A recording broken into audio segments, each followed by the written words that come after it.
Okay. साथियों, आज आप लोगों के द्वारा,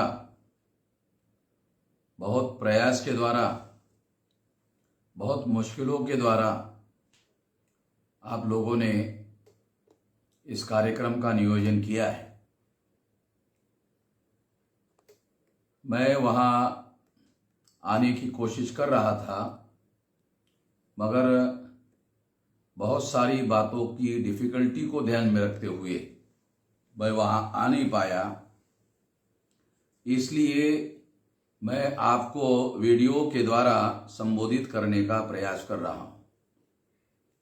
सबसे पहले आप लोगों ने वहाँ ये विषय रखा कि मैं बहुत मुश्किल से इस आंदोलन को, इस कारवां को इस मुकाम तक लाया हूँ और मेरे समाज के लोगों का इस कारवां को अगर वो आगे ले जा सकते हैं तो लेकर जाए, और मगर पीछे किसी भी हालत में जाने मत दे, ऐसा बाबा साहब अम्बेडकर ने कहा था। तो मैं आप लोगों को ये बताना चाहता हूँ कि मैं उम्र के 18 साल 3-4 महीने का समय रहा होगा, तब से लेकर ये देशव्यापी संगठन निर्माण करने के लिए, ताकि देशव्यापी आंदोलन खड़ा किया जा सके, इसके लिए जद्दोजहद किया। और आज मेरी उम्र 65 साल की हो गई है, और इस 65 साल की उम्र में लगभग अगर कैलकुलेट किया जाए तो 47 साल का समय हो गया है। और इस 47 साल में हम लोग 31 राज्यों में, 567 जिलों में और 4000 से ज़्यादा तहसीलों में, 22,000 से ज़्यादा ब्लॉक में और 1.5 लाख से ज़्यादा गांवों में हमने हमारा संगठन का जाल फैलाया है। और ये बहुत बड़े पैमाने पर संगठन का जाल फैलाया है और एक विशाल संगठन, संगठित शक्ति का निर्माण करने में हम कामयाब हुए। और ये कामयाबी 6 अक्टूबर को हमने नागपुर में दिखाई, जहां 2-3 लाख लोगों का जमावड़ा इकट्ठा हुआ। बहुत बड़े पैमाने पर हमारी शक्ति संगठित हुई और वहां पुलिस लोगों ने सारी ताकत लगाकर, सारी गाड़ियां लगाकर और विदर्भ से 8,000 पुलिस लोगों का बल मंगाकर भी वो हमारे लोगों को जेल में डालने के लिए कामयाब नहीं हुए।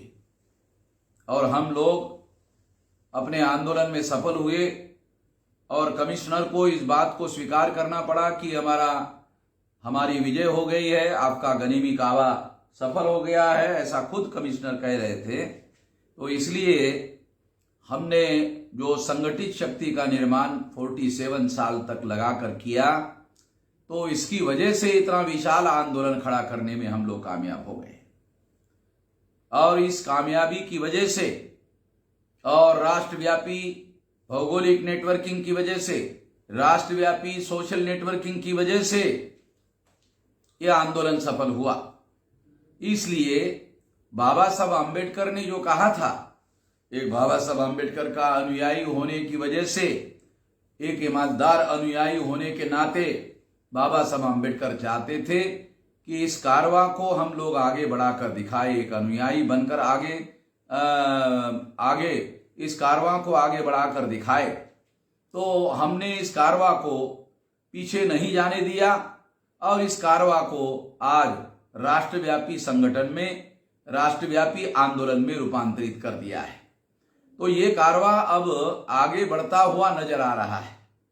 तो अभी ये कहने की कोई जरूरत नहीं है कि ये आंदोलन पीछे गया, ये आंदोलन अब आगे की दिशा में चल दिया है। ये हमारे सभी लोगों के प्रयास का नतीजा है, ये हमारे कोशिशों का नतीजा है। सभी लोगों ने मिलजुल कर ये संगठित शक्ति निर्माण करने का जो कार्य किया, उसका ये नतीजा है, ये फायदा है। तो मैं ऐसा मानता हूं कि हमें जहां पर ये कार्यक्रम हो रहा है वहां पर भी इस बात को बड़े पैमाने पर आगे बढ़ाने की जरूरत है। तो आप इस बात को आगे बढ़ाने के लिए लगे हुए हैं, आप जद्दोजहद करने में लगे हुए हैं। तो ये बात मैं आप लोगों को खास तौर पर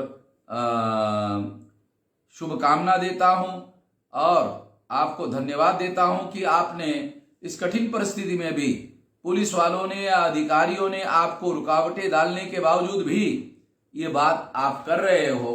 तो इसलिए ये बात बड़े पैमाने पर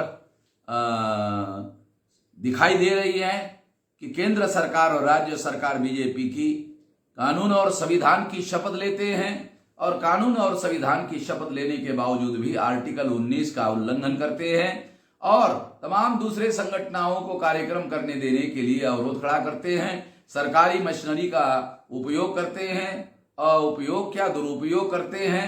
ऐसा इस बात से सिद्ध होता है और इससे यह भी सिद्ध होता है कि ये संविधान के विरोध में कार्य में लगे हुए हैं। ये आरएसएस के बच्चे हैं जो इस तरह का काम करने में लगे हुए हैं।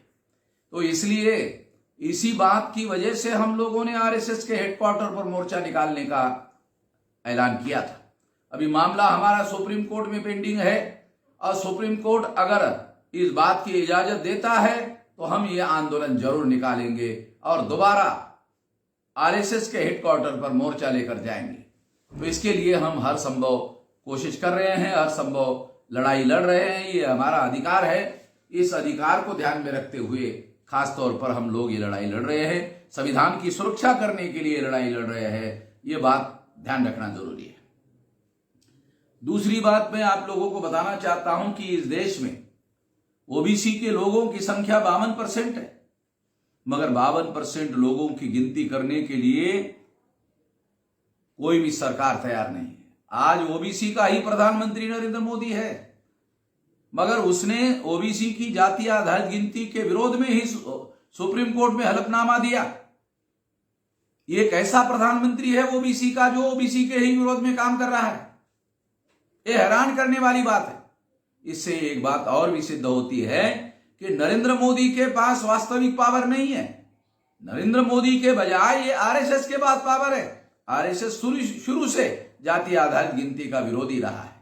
जाति आधारित गिनती के विरोध करने की वजह से ही आरएसएस ने नरेंद्र मोदी के माध्यम से सुप्रीम कोर्ट में यह हलफनामा दाखिल करवाया। इससे सिद्ध होता है कि पावर, असली पावर, अच्छी सत्ता का केंद्र जो है वो आरएसएस के पास ही है। आरएसएस ही इस काम के सत्ता के नियंत्रण में बैठा हुआ है और वो पूरी ताकत लगाकर ऐसा कर रहा है। तो नरेंद्र मोदी जो है वो आरएसएस के द्वारा नॉमिनेटेड प्राइम मिनिस्टर है, यानी नामधारी प्रधानमंत्री है। ये नामधारी प्रधानमंत्री जो है वो दिखाने के लिए बनाया गया है ताकि ओबीसी के वोट लिए जा सके। ये वास्तविक प्रधानमंत्री नहीं।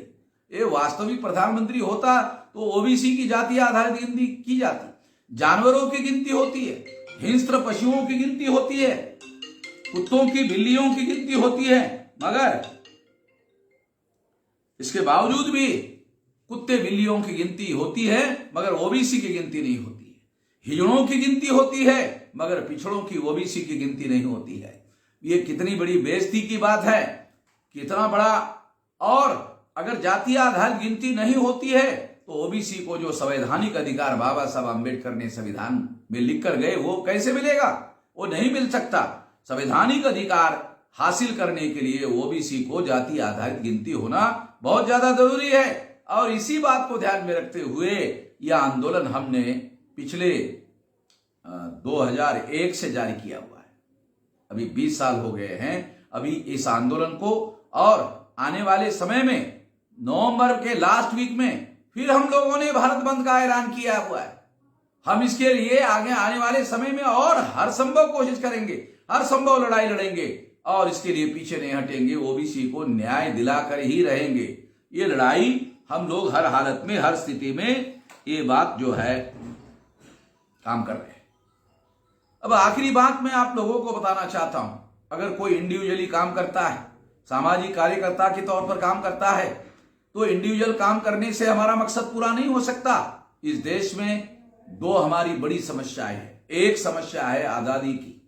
15 अगस्त 47 को आजादी हमें नहीं मिली, 26 जनवरी 1950 को जो संविधान लागू हुआ उसने हमें अधिकार दिया। 15 अगस्त ने हमें आजाद नहीं किया। 26 जनवरी 1950 को संविधान ने जो अधिकार दिए उसकी वजह से हम लोगों को कुछ आजादी मिली हुई है, मगर वो आजादी पूरा संविधान लागू होने के बाद मिल सकती है, मगर संविधान पर अमल करने का काम रोका जा रहा है। आरएसएस संविधान के विरोध में है। 97 साल का संगठन हो गया, उसने कागज में हम संविधान को मानते हैं ऐसा रेजोल्यूशन तक पास नहीं किया। इससे अंदाजा लगाया जा सकता है कि आरएसएस कितना ज्यादा संविधान के विरोध में।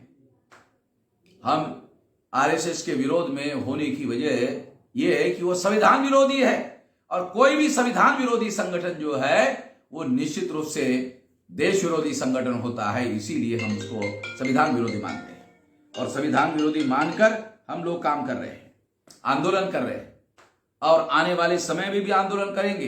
तो ये देशव्यापी आंदोलन का आजादी का मामला है। ये कोई इंडिविजुअल लड़ाई लड़ने से नहीं होगा, व्यक्तिगत रूप से लड़ाई लड़ने से नहीं होगा, छोटा छोटा लोकल लेवल का संगठन बनाने से नहीं होगा। आजादी राष्ट्रव्यापी समस्या है, व्यवस्था परिवर्तन राष्ट्रव्यापी समस्या है। अगर व्यवस्था गैर बराबरी की है, जाति व्यवस्था, वर्ण व्यवस्था, ये व्यवस्था राष्ट्रव्यापी है। अगर इसको बदलना है, इसको बदलने के लिए हमारे पास राष्ट्रव्यापी संगठन चाहिए, संगठित शक्ति चाहिए। व्यक्तिगत ताकत से हम लोग इतनी बड़ी व्यवस्था बदलने का काम नहीं कर सकते हैं। इसलिए आप लोगों को मेरी अपील है, संगठित शक्ति निर्माण करने में पूरी तरह से साथ सहयोग करें। संगठित शक्ति निर्माण करने से ही यह मामला हल होगा, अन्यथा यह मामला हल होने वाला नहीं है। मैं आपको दोबारा अपील करता हूं कि संगठित शक्ति निर्माण करने में और वहां संगठन निर्माण करने में आप साथ सहयोग करोगे। इस आशा और विश्वास के साथ आपने मेरी बात ध्यान से सुनी, इसके लिए आभार, धन्यवाद।